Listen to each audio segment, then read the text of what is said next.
Are you a huge fan of leather fragrances like this guy here? Well, if you are, this video is for you.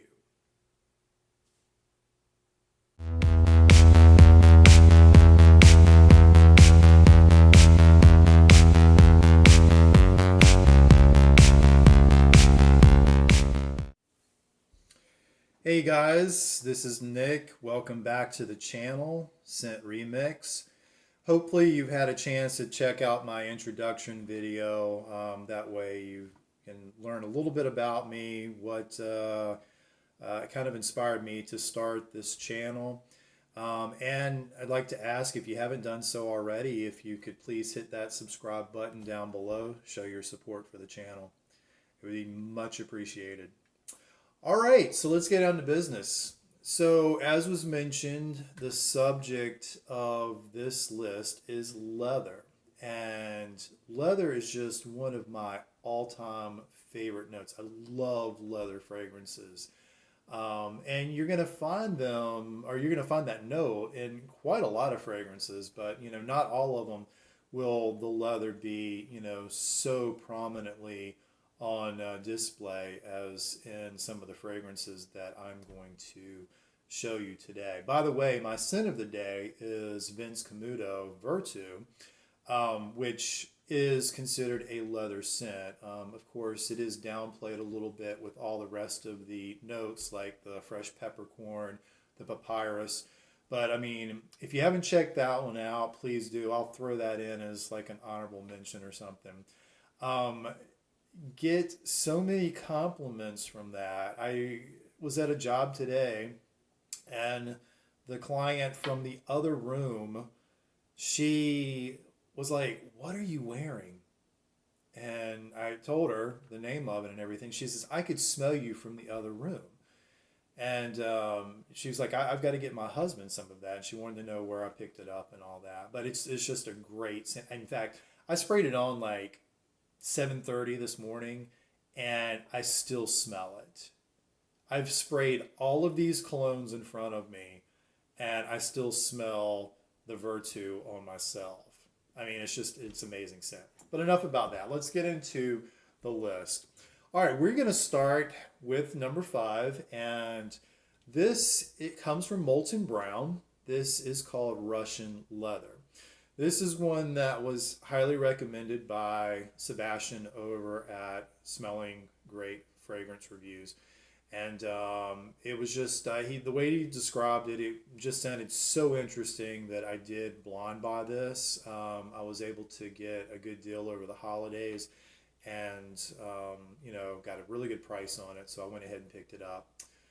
Great fragrance. I will add that this probably is not the one to cut your teeth on. If you're just getting introduced to prominent leather fragrances, this is probably not the one for you. You need to maybe try some of the rest of these that I have here beforehand. And that way just kind of work yourself up to it, because this is a rougher leather. Some of the notes, I'm just going to read them off here. Black tea, basil, Siberian pine, tobacco, birch, of course leather, vetiver, and cade oil.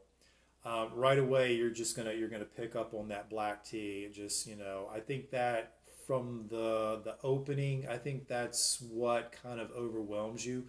It did take me a couple of wearings of this to really appreciate the scent.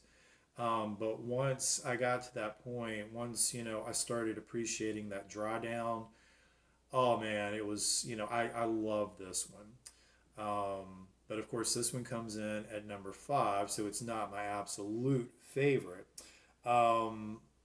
This you can pick up. Like I said, I got a really good deal on this. This is just the 50 mil. I think I picked it up for about $85. Normally, it's a little over $100 for the 50 mil. So it's not that cheap, but it's not one of your more expensive either. But anyway, that's number 5, Molten Brown Russian Leather.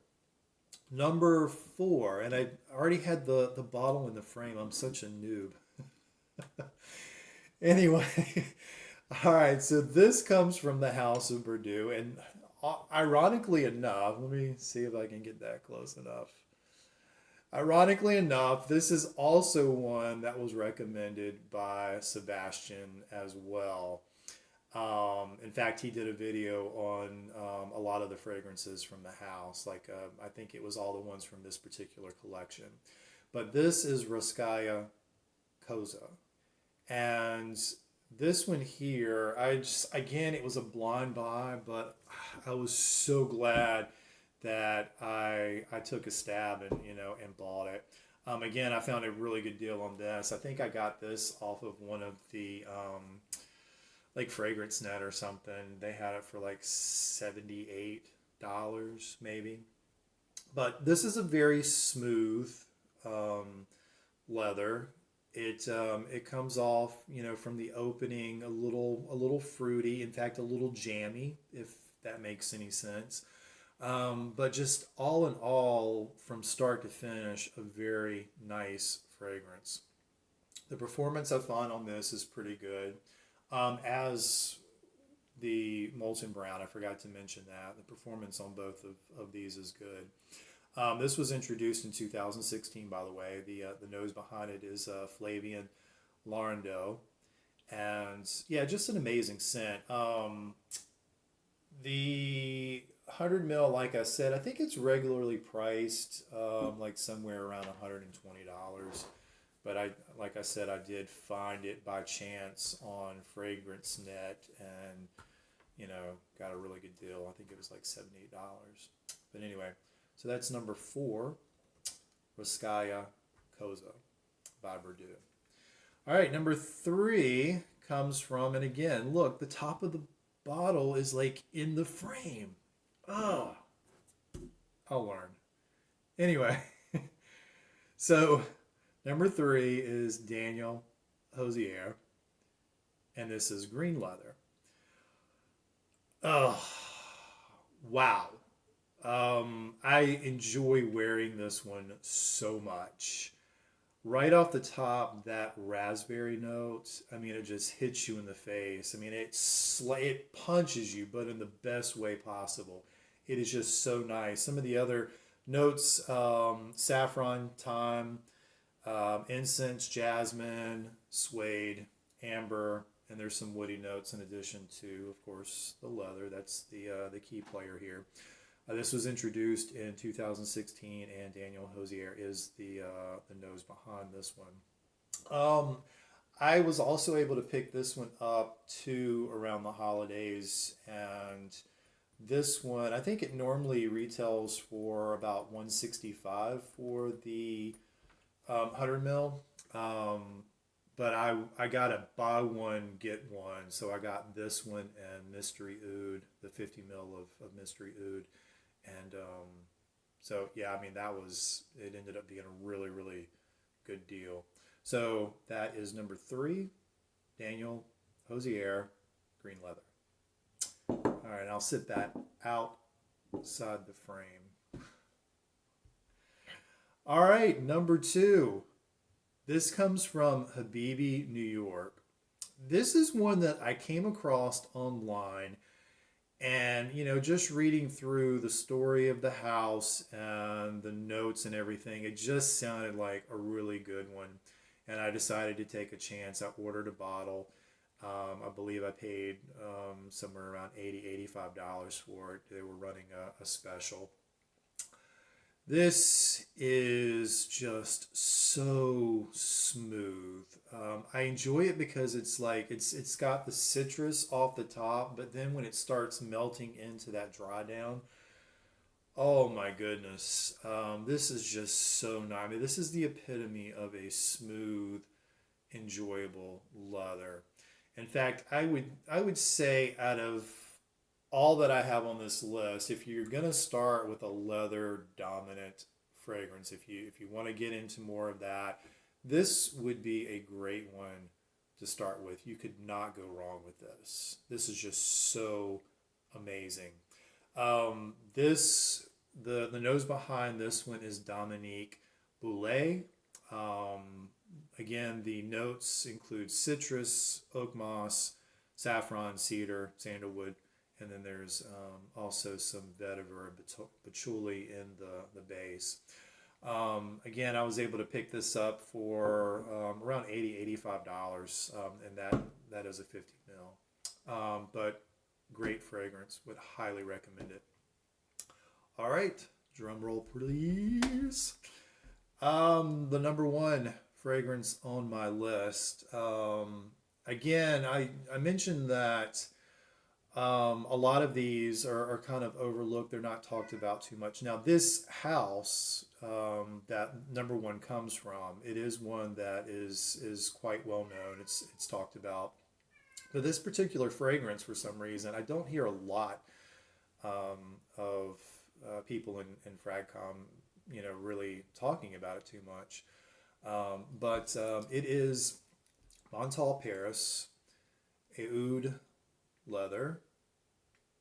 These metallic bottles are just wow. Anyway, yeah, this comes in at my number one because, like I said, I just love how a true leather just is. It smells so rich and so comforting. And this is one that when I get home and, just get in the shower and scrub the stress off from the day, I get out. This is one that I reach for quite a bit. Just one to relax around the house with. But this is a smooth, very smooth leather. It was introduced in 2009, and Pierre Montal is the nose behind this one.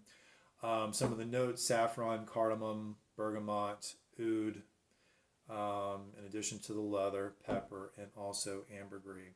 But yeah, it's such a comforting fragrance, and that's why it comes in at number one, Montal Paris Oud leather. All right, guys, that does it for this list. I hope you've enjoyed this video. Let me know in the comments if you have any of these in your collection, if you like them, don't like them,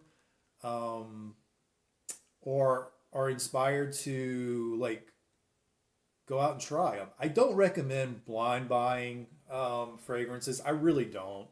I've had a lot of success with blind buying, but I have had some misses as well, and it's a terrible feeling. I mean, thankfully, a lot of the misses that I've had were cheapy fragrances, ones that I just picked up, on a lark. So thankfully, I didn't lose too much, and I was able to resell a lot of them. So. But yeah, there's nothing worse than going out and spending a ton of money and getting the fragrance in, and you can't wear it. You hate it. I have had that happen with a couple, and they were much hyped frags too. I mean, like Dunhill Icon, I couldn't really get into that one, and so I ended up selling it. I know there's a lot of gas out there, a lot of people shocked because that seems to be a much loved fragrance, but I just didn't like it. But I mean that's the way it goes, right? Everybody's different. But yeah, let me know in the comments if you do have any of these. Hopefully, if you haven't tried them, I've inspired you to look into them or whatever. And guys, until the next time, it's been a blast. Again, subscribe to the channel if you don't mind. Again, the support is very much appreciated. Until the next time,